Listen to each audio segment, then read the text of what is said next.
Hello दोस्त, स्वागत है आपका हमारे चैनल स्टडी स्टाइल 786 में।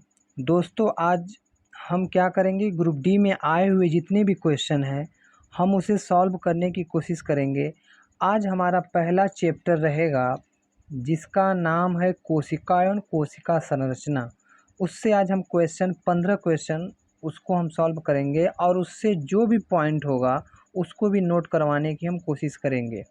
जैसे पहला सवाल है, कह रहा है कि निम्नलिखित में से कौन सा कोशिकीय घटक अधिकांश प्राककेंद्रियों, जिसको इंग्लिश में बोलते हैं प्रोकैरियोटिक, में मौजूद नहीं होता है। ठीक, तो जो इसका ऑप्शन नंबर बी हमारा क्या हो जाएगा, ये सही हो जाएगा। ठीक, ऑप्शन नंबर हमारा बी क्या हो जाएगा, सही हो जाएगा। अगर बात यही आ जाए कि केंद्रक की खोज किसने किया था, केंद्रक की खोज रॉबर्ट ब्राउन ने किया था। किसने किया था? रॉबर्ट ब्राउन ने किया था। कोशिका की खोज किसने किया था? रॉबर्ट ब्राउन ने किया था। ठीक, अब आइए दूसरा क्वेश्चन हम देखते हैं। दूसरा क्वेश्चन क्या है, थोड़ा इसको हम बड़ा कर लेते हैं। दूसरा क्वेश्चन कहता है कि अधिकांश कोशिकीय प्रक्रियाओं के लिए ऊर्जा मुद्रा क्या होती है। ठीक, अधिकांश कोशिकाओं प्रक्रियाओं के लिए ऊर्जा मुद्रा क्या होती हैं? तो देखिए, इसका मतलब ये होता है कि जब अमीनो अम्ल जो होता है ये 38 एटीपी में क्या हो जाता है, टूट जाता है। अमीनो अम्ल कितने एटीपी में टूटता है? 38 एटीपी में क्या हो जाता है, टूट जाता है। जब 38 एटीपी में टूटता है या 38 एटीपी का चक्र बनाता है तो हमें ऊर्जा प्राप्त होता है। तो यही पूछ रहा है कि अधिकांश प्रक्रिया के लिए ऊर्जा मुद्रा क्या होती है। तो ऑप्शन नंबर बी हमारा क्या हो जाएगा, राइट हो जाएगा। ठीक, आइए तीसरा क्वेश्चन देखते हैं। तीसरा क्वेश्चन क्या कह रहा है? तीसरा क्वेश्चन कह रहा है कि किस कोशिकाओं को कोशिका की आत्महत्या की थैली के रूप में जाना जाता है। आत्महत्या थैली के रूप में। देखिए, बहुत बढ़िया क्वेश्चन है। ये बार बार पूछता है कि आत्महत्या की थैली किसको कहते हैं। तो देखिए, आत्महत्या की थैली किसको कहते हैं?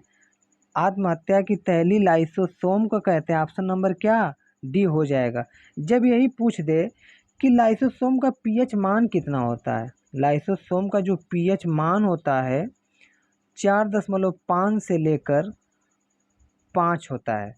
तो अब बताइए, 4.5 से 5 है तो ये अम्लीय होगा कि क्षारीय होगा? तो ये हमारा क्या होगा, अम्लीय होगा। ठीक, यदि 7 रहता तो उसको उदासीन बोलते, 7 से कम रहता तो उसको अम्लीय बोलते, और 7 से ज़्यादा रहता तो उसको क्या बोलते? जैसे ये 7 है, 7 से कम रहता तो उसको अम्लीय बोलते हैं।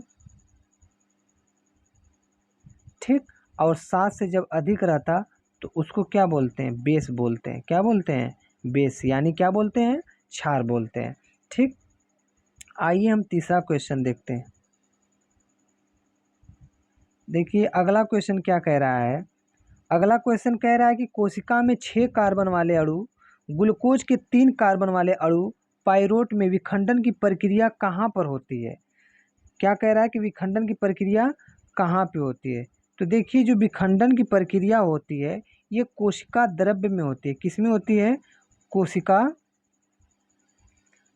द्रव्य में। मतलब ऑप्शन नंबर क्या, ए हो जाएगा। ठीक, अगला देखेंगे।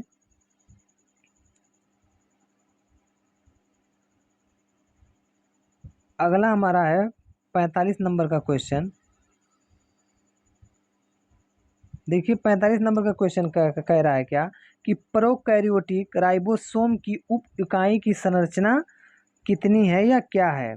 ठीक, प्रोकैरियोटिक, देखिए दो चीज़ होता है, एक प्रोकैरियोटिक होता है, एक यूकैरियोटिक होता है। तो इसमें ये प्रोकैरियोटिक की साइज पूछा है ना, तो इसकी साइज कितनी होती है, 50 AS और 30 AS की क्या होती है, बीच में होती है। ठीक, आइए अब अगला क्वेश्चन देखते हैं।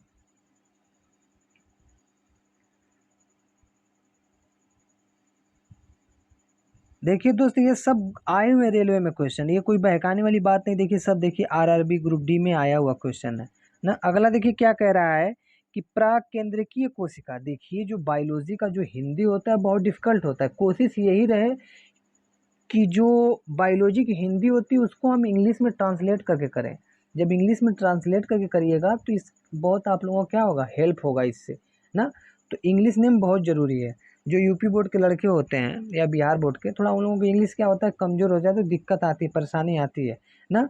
तो जो सब्जेक्टली नॉलेज होता है तो बहुत जल्दी याद होता है ना। तो कोशिश यही रहे कि जो बायोलॉजी के शब्द हैं तो उसको हम क्या करें इंग्लिश में। जैसे कह रहा है कि प्राकेंद्रिकी कोशिका, इसको इंग्लिश में क्या बोलते हैं, प्रोकैरियोटिक सेल। बहुत बार सुने होंगे प्रोकैरियोटिक, यूकैरियोटिक सेल ना। तो प्रोकैरियोटिक सेल की कुछ विशेषताओं का उल्लेख नीचे किया गया है। दिए गए विकल्पों में से गलत विकल्प का क्या कीजिए, चयन कीजिए ना। तो क्या कह रहा है कि झिल्लीबद्ध कोशिकांगों की मौजूदगी, क्या ये गलत है। अधिक छोटा आकार, क्या ये गलत है। एकल गुणसूत्र, क्या ये गलत है। इसकी नाभिकीय क्षेत्र केंद्रकाभ होती है ना। तो देखिए ये बी सी डी सब सही है, लेकिन जो ऑप्शन नंबर ये ए है, जो ऑप्शन नंबर क्या है ये है, ये क्या है, गड़बड़ दिया है ना।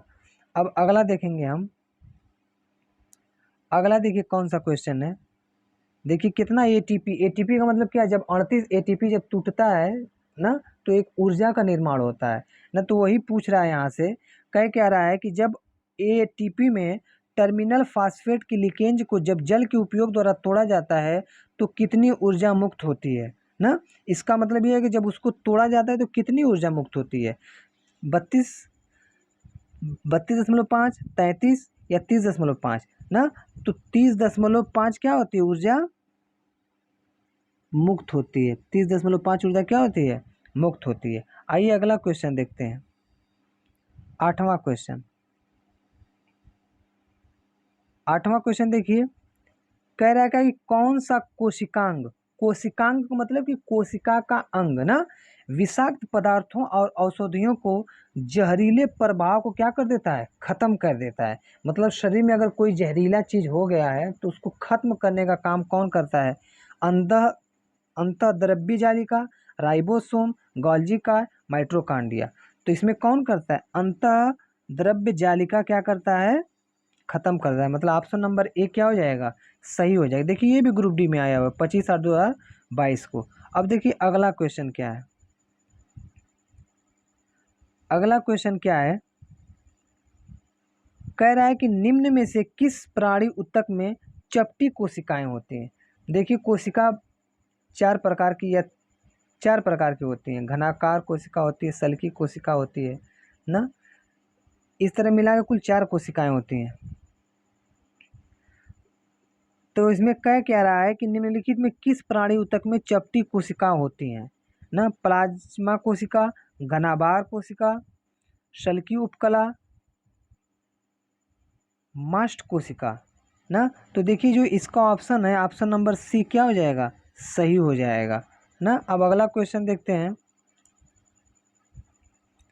अगला क्वेश्चन देखिए क्या दिया है, कह रहा है कि निम्नलिखित में से कौन सा कथन गलत है ना। तो गलत मतलब जैसे 4 ऑप्शन दिया, इसमें से एक ऑप्शन, 3 ऑप्शन क्या है सही है, एक ऑप्शन क्या है गड़बड़ है ना। कह रहा है कि किण्वन की प्रक्रिया के लिए ऑक्सीजन आवश्यक नहीं है। अरे बाप, ये तो सरासर क्या है, सरासर गलत बोल रहा है। ये क्या है, किण्वन ऑक्सीजन आवश्यक नहीं है, ये एकदम सही है, होता है। श्वसन के प्रथम चरण में पायरुविक अम्ल का निर्माण होता है, सही एकदम बात कहा है।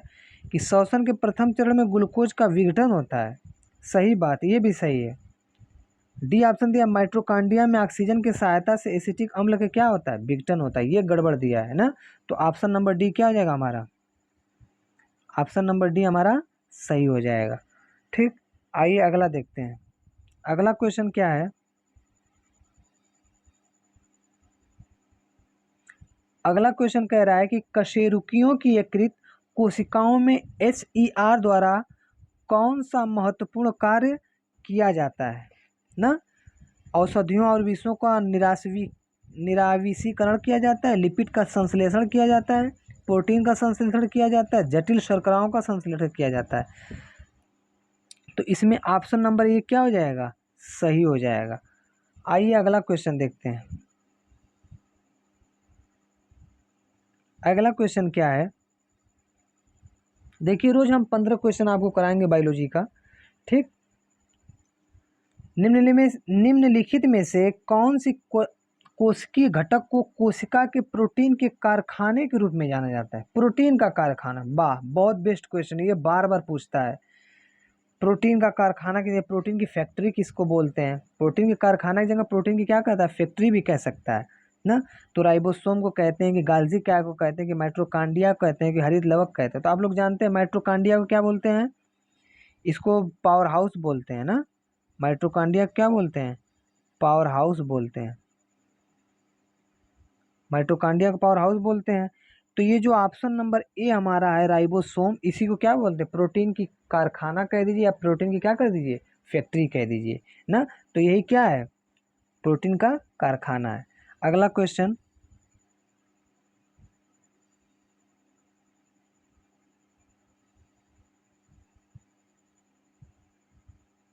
देखिए दोस्त, अगला क्वेश्चन क्या है,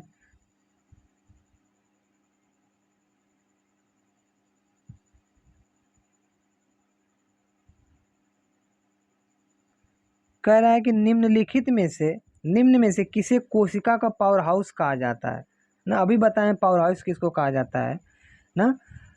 तो पावर हाउस किसको कहा जाता है? आप माइटोकॉन्ड्रिया कहा जाता है, लाल रक्त कणिकाओं कहा जाता है, श्वेत रक्त कणिकाओं का, प्लाज्मा झिल्ली को कहा जाता है। देखिए लाल रक्त कणिका, श्वेत रक्त, ये तो ऐसे ही खत्म हो गया।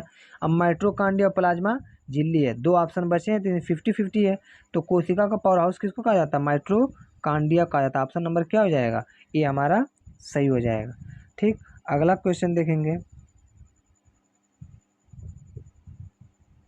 अगला क्वेश्चन क्या है, कह रहा है कि यूकैरियोटिक कोशिकाओं के निम्न में से किस कोशिकांग को आत्मघाती थैली भी कहा जाता है? फिर आ गया आत्मघाती थैली ना।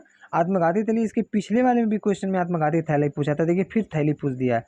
आरआरबी एनटीपीसी स्टेज 2, देखिए सवाल क्या बायोलॉजी में देखने में बहुत डिफिकल्ट लगता है, जब उसको आप प्रैक्टिस कर लेंगे तो वो जबान में क्या हो जाता है, बैठ जाता है। बायोलॉजी बस प्रैक्टिस का चीज़ है। फिजिक्स को थोड़ा तो हम दिमाग लगा के क्वेश्चन कर लेंगे, लेकिन जो बायोलॉजी का दिमाग लगाएंगे तो गड़बड़ा जाता है क्वेश्चन। तो देखिए क्या है, कह रहा है कि यूकैरियोटिक कोशिकाओं के निम्न में से किस कोशिकाओं को आत्मघाती थैली भी कहा जाता है ना। तो माइटोकॉन्ड्रिया को कहा जाता है, गाल्जी काय को कहा जाता है, क्लोरोप्लास्ट को कहा जाता है कि लाइसोसोम को कहा जाता है? किसको कहा जाता है? लाइसोसोम को कहा जाता है। तो अभी हम बताएं कि लाइसोसोम का जो पीएच मान होता है 4.5 से लेकर 5 तक होता है ना। जो 7 से कम होता है उसको अम्लीय कहते हैं, जो 7 से ज़्यादा होता है उसको क्या कहते हैं? क्षारीय कहते हैं ना। अब देखिए आज का लास्ट क्वेश्चन है, आज का लास्ट क्वेश्चन देखिए क्या है, कह रहा है कि स्लाइडेन और स्वान द्वारा दिया गया कोशिका सिद्धांत निम्न में से किन चीज़ों पर लागू होता है? स्लाइडेन और स्वान द्वारा जो कोशिका सिद्धांत दिया गया था किन पर लागू होता है, किन पर लागू नहीं होता है? कवकों पर, जंतुओं पर, शैवालों पर, विषाणु पर। देखिए वेरी वेरी इंपॉर्टेंट ये सवाल है ना। स्लाइडेन और स्वान ने, तो आप लोग जानते हैं कोशिका सिद्धांत की खोज किसने किया था? स्लाइडेन और स्वान ने किया था। इन्होंने ये भी बताया था कि जो ये सिद्धांत है किन किन जीवों पर लागू होगा। तो देखिए कवकों पर भी लागू होता है, जंतुओं पर भी लागू होता है और शैवालों पर लागू होता है, लेकिन जो विषाणु है, विषाणु पर लागू नहीं होता है। ठीक, देखिए दोस्त आज हमने 15 क्वेश्चन कराए हैं, कल भी हमने 15 क्वेश्चन कराएंगे। यदि आप लोगों का दुलार प्यार मिला हमको, तो इससे बढ़िया बढ़िया प्रश्न हम क्या लेंगे, चुनकर लाने की कोशिश करेंगे। बहुत बहुत धन्यवाद।